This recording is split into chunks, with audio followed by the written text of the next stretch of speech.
The New Orleans Saints struggling to re-sign defensive talent, surprise with another return for Jameis Winston. Why? We got all of that and a little bit of lanyard for you on today's episode of Locked On Saints.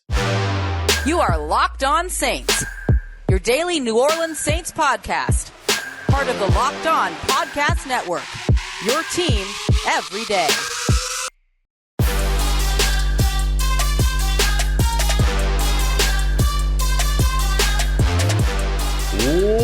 What is good, Who Dat Nation and Who Dat family? Welcome into another episode of Locked On Saints, your daily podcast covering your favorite team, the New Orleans Saints. Part of Locked On Podcast Network, your team every day. Thanks so much as always. Make a Locked On Saints your first listen of the day every day. Don't forget we're free and available on all podcast apps and on YouTube as well. And I'm your host, Ross Jackson, at Ross Jackson Nola on Twitter, your New Orleans Saints expert, credential member of the media, CrescentCitySports.com, USA Today Saints Wire, Tuesdays on Locked On NFL, and right here with you every single Monday through Friday on Locked On Saints. On today's episode, how the New Orleans Saints can rebuild their defensive line. Are the Saints going to be able to recover from all of the defensive sort of losses and exodus that they've had over the course of the first day of the NFL free agency negotiating period? But first, they surprised the guy that they are able to hang on to, quarterback, now backup quarterback, Jameis Winston. Yes, Jameis Winston will be in New Orleans in 2023, despite everyone, including myself, believing that Jameis Winston was about to be on his way out the door, perhaps looking for another opportunity, perhaps even potentially finding another starting opportunity out on the market. With so many teams looking to turn things over to rookie quarterbacks, seemed likely that some team might be interested in bringing in a veteran like Winston to be able to take the reins for at least half the season or the first quarter of the season until their young rookie is ready. But instead, Jameis Winston chooses to stick around in New Orleans, and it's massively beneficial for the New Orleans Saints in two different ways. The first of which is that it saves them a ton of cap space. The New Orleans Saints originally had Jameis Winston on a deal over here in New Orleans for $12.8 million in terms of his base salary, another $2.8 million when it comes to a signing bonus or a prorated signing bonus. So around $15.6 million. Well, now, according to reports from Ian Rappaport and others from NFL Network, the Saints are going to be bringing back Jameis Winston on what is effectively a one-year, $4 million deal. Now, depending upon the structure of that $4 million, that could mean that $2 million is a signing bonus prorated with a void year. It makes it 2 years. So that would allow the Saints to, push $1 million down the road to next season, meaning that his salary cap hit for Jameis Winston would be a $2 million base salary, and $1 million of that proration, $3 million, saves you around $12.6 million, give or take, if that's the case. But even if all $4 million, which by the way is only the foundation, it's the base of that contract. I'll explain what I mean by that here in just a moment. Even if all $4 million are guaranteed here in 2023, that means that the Saints still save over $11 million against the cap and don't take on any additional dead cap money. So that's a big deal for the New Orleans Saints, who lost David Onyemata, who lost Marcus Davenport already this offseason. So that's over $17 million of dead cap that was already counting against the New Orleans Saints anyway. With this Jameis Winston situation, it would have been new money that would have counted against them in 2023. If you look at sort of the David Onyemata as well as the Marcus Davenport situations, that's money that was already counting against their 2023 salary anyway. So Saints were in a fine place with all of that. But to not take on that additional potential $12.8 million of dead cap, if they would have been an outright cut of Jameis Winston, that's huge for New Orleans. The other piece is that it takes a guy that was supposed to be your starter last year, a guy that was your starter in 2021 until he was injured, and makes him your backup. Now, you obviously hope that you don't have to see your backup. The Saints upgraded their quarterback position this offseason by bringing in Derek Carr. Make no mistake about it, that is an upgrade for the New Orleans Saints, the style of offense they want to run, the type of leadership that they want. Derek Carr just checks those boxes, and so he is a better option for you as a starter.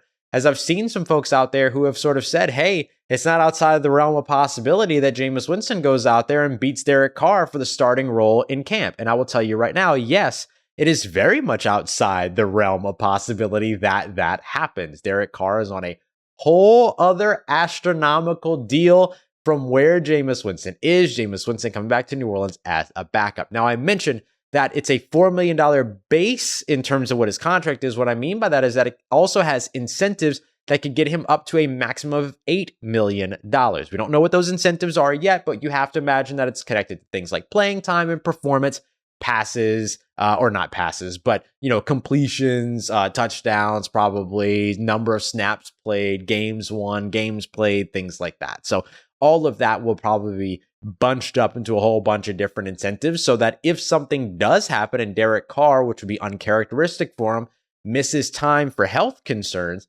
then all of a sudden, Jameis Winston has some money that he can work to add to his coffers if he gets a greater opportunity in 2023. Now, keep in mind, Derek Carr, up until last year when he was effectively benched for those last 2 games so that the Las Vegas Raiders could get a good look at Jarrett Stidham, who's now not even a Raider anymore. He's a Denver Bronco out there with Sean Payton. Derek Carr, up until that point, only missed 2 career games, 1 game in 2 separate seasons due to injury.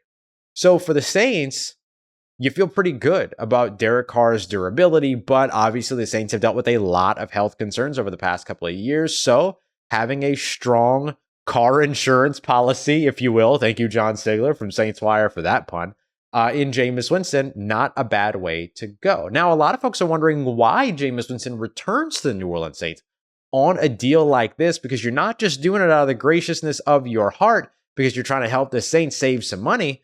Why come back to New Orleans when they chose Deshaun Watson over you until they couldn't anymore? They chose Andy Dalton over you during the season. They chose Derek Carr over you this offseason. Well, it seems that's pretty safe to say that Jameis Winston's possibilities elsewhere didn't equate to what he believed was possible for him here in New Orleans. There aren't starting roles out there the way that some of us expected there would be. I mean, you look at the Carolina Panthers, they've traded up to number 1. They'll roll with their new rookie quarterback. Same thing for the Houston Texans. The Indianapolis Colts look ready to transition over to a rookie quarterback as well. The Oakland Raiders, they brought in Jimmy Garoppolo, and they're going to probably draft a quarterback as well. And even the backup roles in a place where Jameis Winston would be familiar with a head coach like Sean Payton over in Denver, Denver goes and grabs Jarrett Stidham to be behind Russell Wilson, so they have their backup role taken care of. So what does Jameis Winston do? He stays where he is, where he's familiar, and where he knows he could be in a system where he could win if ever called upon, and therefore takes the pay cut and remains in New Orleans. So that's why Jameis Winston takes that deal. 2 reasons why it's a big deal for the New Orleans Saints, and exactly what it's going to be like for the Saints to have Derek Carr as their starter and Jameis Winston as their backup. Good situation to be in so that you have a guy that's familiar with your system. Could mean, though, that Andy Dalton not back in New Orleans in 2023. We'll see what happens with him. Coming up next, the New Orleans Saints might have been able to shock everybody by keeping Jameis Winston this offseason and getting him to take a pay cut in the meanwhile, but they were not able to keep many of their defensive pieces. Are they going to be able to survive this? We'll break it all down as we continue on with today's episode of Locked On Saints. In today's episode of Locked On Saints, brought to you by our friends over at FanDuel Sportsbook, the number 1 sportsbook in all of America. And hey, the NFL season might be over, but the NBA season is just getting to the good stuff. So if you want to get in on all of that, and if you're a new customer, it's only better for you as well, because you can head over and get their no sweat first bet of up to $1,000. It's bonus bets that you actually get back if your first bet doesn't win. All you have to do is download the FanDuel Sportsbook app, which is super easy, super safe, super secure, very, very easy to use. Then you're going to be able to bet on everything from the money line to point scorers to threes drained. If you want to go into the NFL, you can take a look and get into some futures on conference division. Saints still the favorite in the NFC South, despite some intriguing ads on the defensive side by the Atlanta Falcons. Plus, with FanDuel, you can even take some of those other things we just discussed in terms of point scorers, threes drained, all of that, and actually bundle them all for a bigger chance at a bigger payout with a same game parlay. So don't miss out on your chance to get your no sweat first bet of up to $1,000 in bonus bets when you go to fanduel.com/lockedon. That's fanduel.com/lockedon to learn more. Make every moment more with FanDuel, an official sports betting partner of the NBA. All right, family, continuing on with today's episode of Locked On Saints. The New Orleans Saints facing a defensive exodus of sorts, losing out on 3 key defenders and another guy as well to other teams from around the NFC and even within the NFC South. Thanks so much as always, making Locked On Saints your first listen of the day every day here on the Locked On Podcast Network, your team every day. The New Orleans Saints lost out on 4 big names in New Orleans, 2 of their starters on the defensive tackle spot. Remember, the New Orleans Saints don't have any defensive tackles that are formally under contract for 2023. They got 1 guy as a practice squad guy, Prince Emeli, but that is it. He's on a future reserve deal, which doesn't even guarantee him a spot on the roster in 2023, just an invitation to training camp. Outside of that, the Saints right now, no defensive tackles on the roster, and it looks like 2, if not 3, are pretty much gone. And the 2 that are gone are now David Onyemata, who has gone and rejoined Ryan Nielsen across the division with the hated rival Atlanta Falcons, and Shy Tuttle, the Saints' other defensive interior starter in 2023, or 2022, he will be headed over to the Carolina Panthers on a new deal. And the Saints didn't just lose David Onyemata to the Atlanta Falcons, they also lost fan favorite, show favorite here, 2 appearances on the Locked On Saints podcast. Kaden Elliss, New Orleans Saints linebacker, he goes and signs a deal worth more than $7 million per year with the Atlanta Falcons and effectively gets a full-time starting role, a role that he absolutely deserves in the NFL with, again, Ryan Nielsen. And then you add on top of that 1 more departure in Marcus Davenport. Now, the New Orleans Saints were very, very unlikely to keep Marcus Davenport.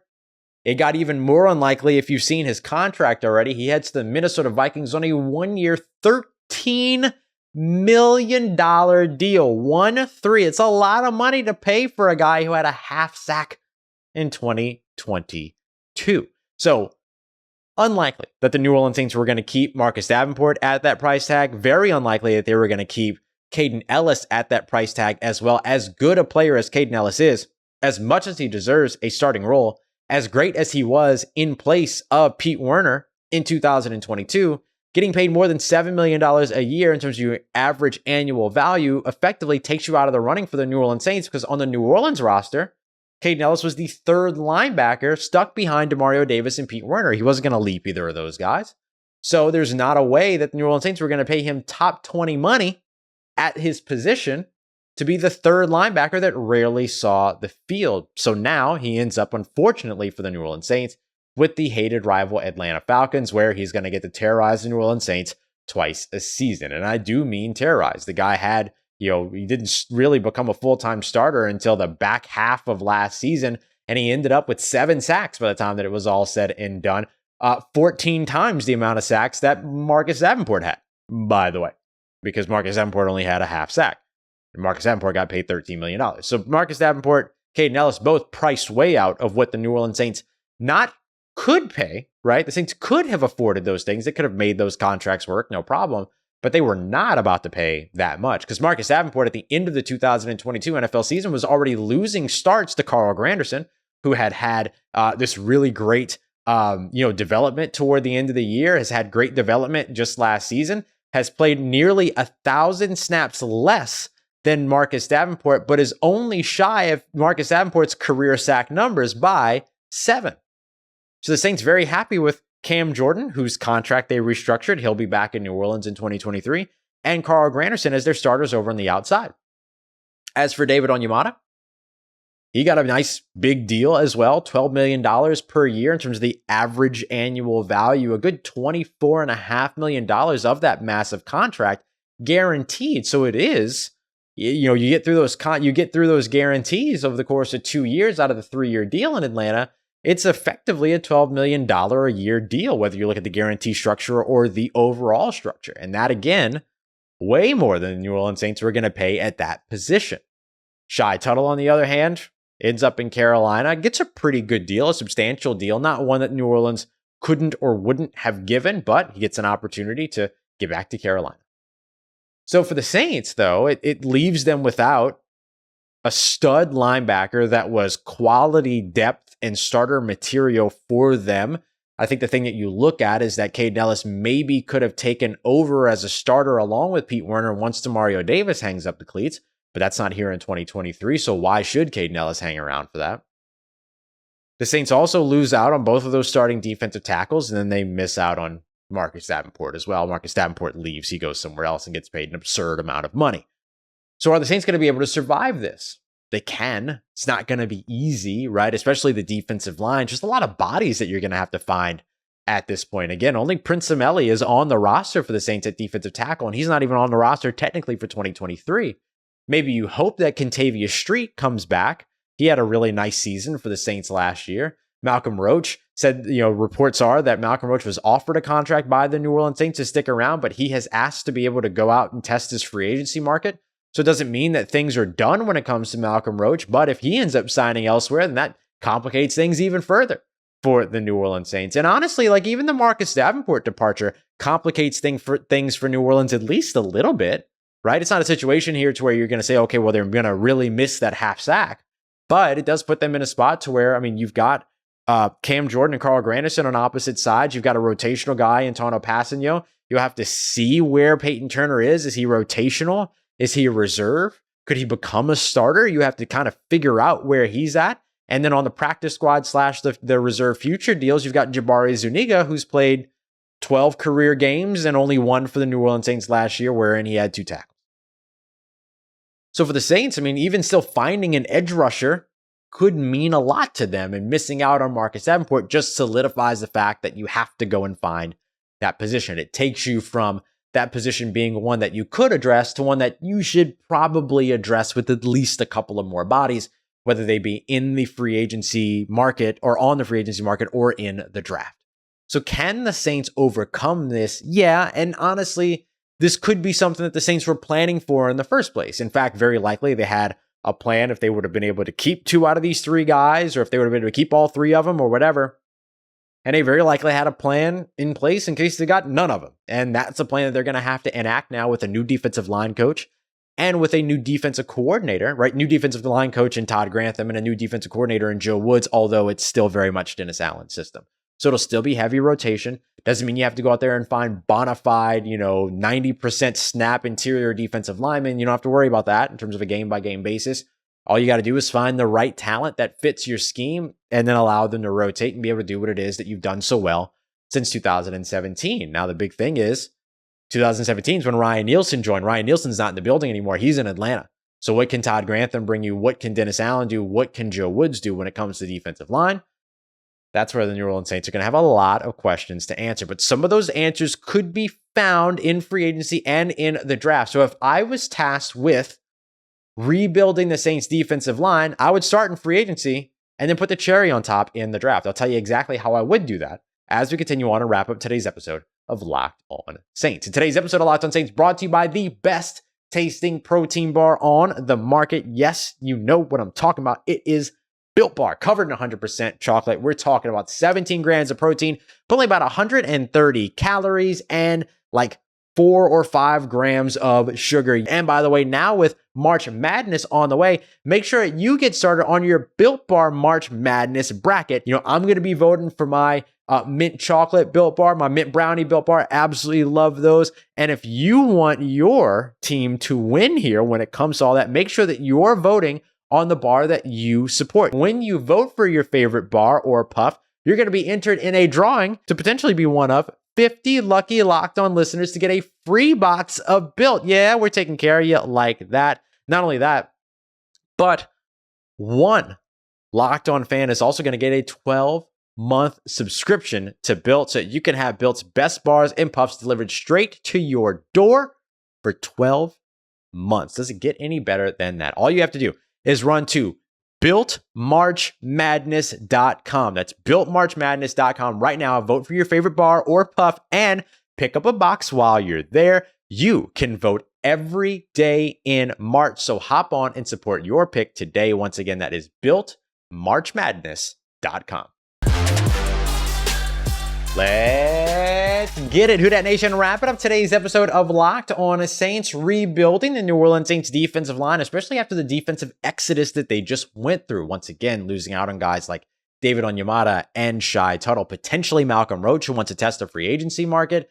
And of course, Marcus Davenport's not there either. And I'll tell you what, too, losing Kaden Elliss has an impact. Because remember, Kaden Elliss had 7 sacks for you. So the Saints, between those 4 players, not including Malcolm Roach, who hasn't signed away yet, but David Onyemata, Shy Tuttle, Marcus Davenport, and Kaden Elliss, those 4 guys accounted for 14.5 of your 48 sacks in 2022.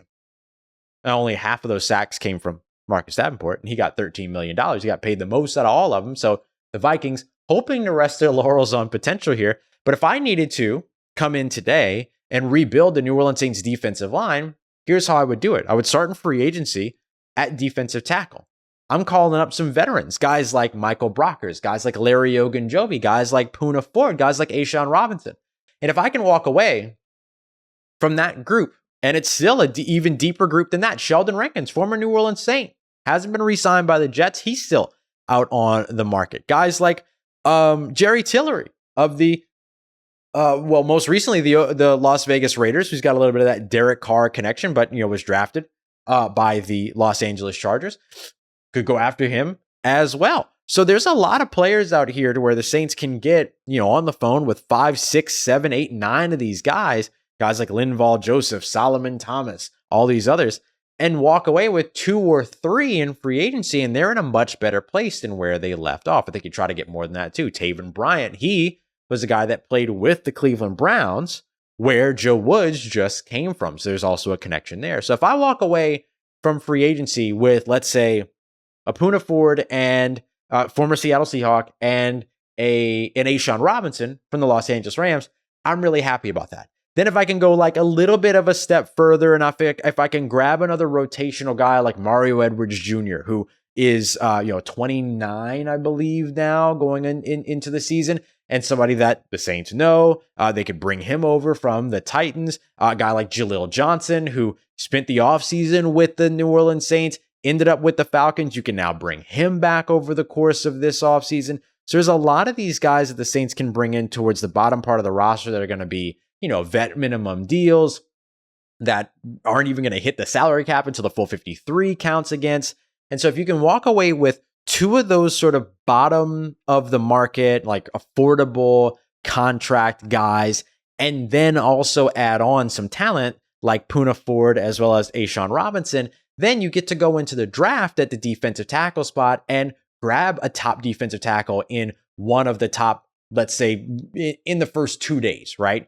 You sign Poona Ford, you sign A'Shawn Robinson, maybe you get Kentavious Street back, you grab Jaleel Johnson, and then you grab Mario Edwards Jr., right? You bring all those guys back to down to New Orleans. You draft a Calijah Kancey in the first round. You draft a Mazi Smith in the first round, or you wait and you grab a Keanu Benton out of Wisconsin in the 3rd round. And then you keep 4 of those guys. And if I can keep Poona Ford, A'Shawn Robinson, let's say Kentavious Street, and let's go with the 3rd round guy. Let's wait even longer. Let's go to the 4th round and get Texas Longhorns defensive tackle Moro Ojomo, who comes in. He's got a fantastic, grades fantastic in the run game in particular. You get your pass rushers, guys that can go ahead and be disruptive in the middle. You get your A'Shawn Robinson, who can plug up the middle. Kentavious Street, who's a pest in the pass rushing game. Same thing for Poona Ford, who can have an impact there. And then you start to set up your edge rushers where they get more of these one-on-ones, because A'Shawn Robinson's clogging up the middle. Moro Ojomo's clogging up the middle. And then that helps you. And then just to go a step further, you can add a guy in round 1, round 2, round 3 at the edge position as well. Probably more so round 2, round 3. A day 2 guy can get you pretty far. You can even wait until day 3. A couple of names to keep an eye out on. Of course, I'm going to say Adetomiwa Adebawore out of Northwestern, grabbing him in the 2nd round. For instance, if you want to wait until the 3rd round, a Carl Brooks out of Bowling Green. I think I said Boise State when I talked about him not too long ago, but Bowling Green edge rusher, a guy like Carl Brooks, who can be disruptive. You can also has some inside-outside versatility, so he helps you in the interior, a lot like Tano Passanio can as well. Maybe you want to wait a little bit longer. Sure, get to the top of day 3 and go with KJ Henry out of Clemson.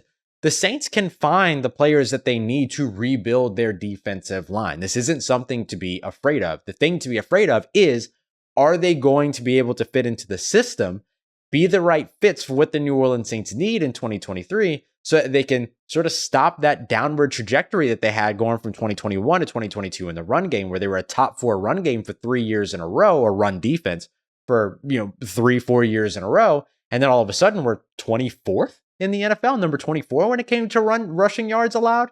So you can't allow that to be the case, right? You have to be able to fix that. But rebuilding your defensive interior, this is the right offseason to do it, because it's so deep in the draft class. It is a very well-populated free agency class. One of the reasons why you're seeing all of these defensive tackles get paid a ton of money, because there's a ton of top talent, and there's all of these other really good players that are also helping to push some of that market up as well, but not enough that the New Orleans Saints shouldn't be able to take advantage of it. So are the New Orleans Saints massively inconvenienced right now because of the fact that they have no defensive tackles on the roster and they're signing everywhere else? Yes, they are massively inconvenienced by that. Do they have the ability to rebuild it? Yes, they 100% do. Can they? That's what we'll have to wait and see. All right, y'all, coming up in tomorrow's episode, it's the middle of the week, so let's get a little bit of a midweek mock draft in for the Wednesday. We'll kind of get through the first big wave of NFL free agency and then take a look ahead to how this has so far impacted the New Orleans Saints draft. And we'll do a little bit more of a look at how to rebuild this defensive line, how to rebuild the defense, and sort of address some of the remaining holes for the New Orleans Saints roster. 0 wide receivers signed on Monday. No running backs signed on Monday. Austin Eckler asking for a trade. James Robinson still on the market. There's a lot of places where the New Orleans Saints have needs, where the market is very populated. So who are some players that can fit for them? We'll break all that down in tomorrow's episode and get you that midweek mock draft as well.